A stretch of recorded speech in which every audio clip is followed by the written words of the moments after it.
అభ్యర్థులకు తగిన సమయం ఇవ్వాలి. హడావిడిగా టెట్, టీఆర్టీ నిర్వహణపై హైకోర్టులో పిటిషన్. నోటిఫికేషన్లు రద్దు చేసి తాజా షెడ్యూల్ జారీకి విజ్ఞప్తి. వివరాల సమర్పణకు సమయం కోరిన ఏజీపీ. విచారణ రేపటికి వాయిదా.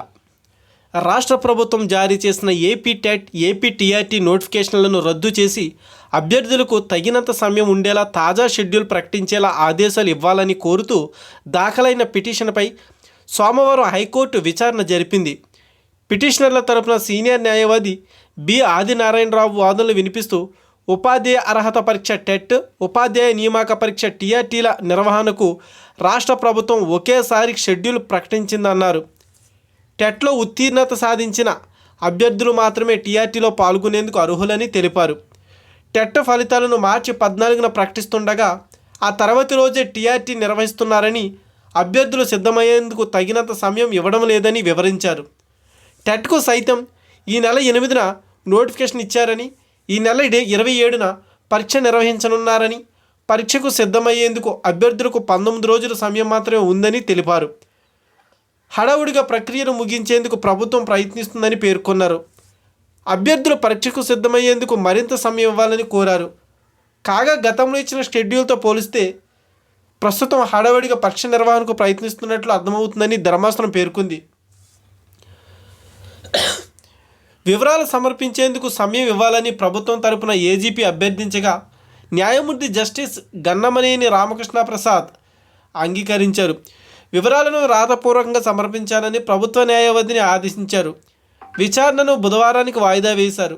శ్రీకాకుళం జిల్లాకు చెందిన ఎం పెద్దిరాజు మరో నలుగురు ఈ పిటిషన్ దాఖలు చేశారు. కాగా ఇదే తరహా వ్యాజ్యాలు సీజే ధర్మాసనం ముందు లిస్ట్ అయ్యాయని, సీజే సెలవు కావడంతో మంగళవారానికి వాయిదా పడ్డాయని ఏజీపీ వివరించారు. దీనిపై సీనియర్ న్యాయవాది స్పందిస్తూ ప్రభుత్వం ఇచ్చిన నోటిఫికేషన్ రూల్స్ను సవాల్ చేస్తూ సీజే వద్ద పిటిషన్లు దాఖలయ్యాయన్నారు. ఎస్జిటి పోస్టులకు బీఈడీ అభ్యర్థులను అనుమతించిన సుప్రీంకోర్టు మార్గదర్శకాలకు విరుద్ధమని తెలిపారు. ఈ నేపథ్యంలో నోటిఫికేషన్ రూల్స్ను సవాలు చేస్తూ పిటిషన్లు వేశానన్నారు. ప్రస్తుత పిటిషన్ సీజే ముందున్న వ్యాజ్యాలు భిన్నమైనవని పేర్కొన్నారు. మరోవైపు సెకండ్ గ్రేడ్ టీచర్ పోస్టుల భర్తీకి బీఈడీ అభ్యర్థులను అనుమతిస్తూ రాష్ట్ర ప్రభుత్వం ఈ నెల 12 ఇచ్చిన డిఎస్సి నోటిఫికేషన్ రూల్స్ను సవాల్ చేస్తూ దాఖలైన వ్యాజ్యాలను సోమవారం సీజే ధర్మాసనం ముందు లిస్ట్ అయ్యాయి. సీజే సెలవులో ఉండడంతో వ్యాజ్యాలను అత్యవసరంగా వివరించాల్సిన అవసరం ఉందని పిటిషనర్ల తరపున న్యాయవాదులు జస్టిస్ని ఏవి శేషాయి ధర్మాసనాన్ని అభ్యర్థించారు. ఈ వినతి పరిగణలోకి తీసుకున్న ధర్మాసనం వ్యాజ్యాలను సీజే ధీరజ్ సింగ్ ఠాకూర్ నేతృత్వంలో ధర్మాసనం విచారణ జరుపుతుందని స్పష్టం చేస్తూ విచారణను మంగళవారానికి వాయిదా వేశారు.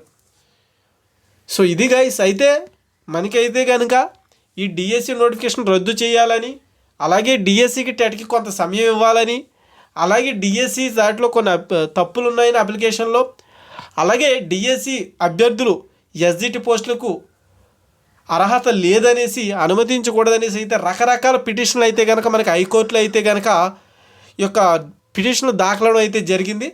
మరి అందులో ఒక పిటిషన్కి సంబంధించి ఈరోజు అయితే విచారణ జరుగుతుంది. మరొక పిటిషన్కి సంబంధించి రేపు అయితే వాయిదా వేయడం జరిగింది. అలా మరికొన్ని పిటిషన్లు అయితే కనుక సీజే ధర్మాసనం ముందు అయితే కనుక లిస్ట్ అవ్వడం అయితే జరిగింది. వాటికి సంబంధించి కూడా విచారణకు అయితే రావాల్సిన అవసరం అయితే ఉంది. కాబట్టి ఈ యొక్క కోర్టు కేసుకు సంబంధించినటువంటి ప్రతి అప్డేట్స్, ఈరోజు ఉన్నటువంటి విచారణ జరిగినటువంటి అప్డేట్స్, రేపు ఇస్తున్నటువంటి అప్డేట్స్ అన్నీ కూడా మీకు అయితే మినిట్ టు మినిట్ అయితే నేను అందిస్తూనే ఉంటాను. మీరు మరిన్ని వివరాల కోసం అయితే మీరు అయితే ఎప్పటికప్పుడు అయితే మన ఛానల్ అయితే ఫాలో అవుతూ ఉండండి. మరొక లేటెస్ట్ అప్డేట్తో అయితే మీ ముందుకు వస్తాను. అంతవరకు కూడా please watch and today talkies YouTube channel.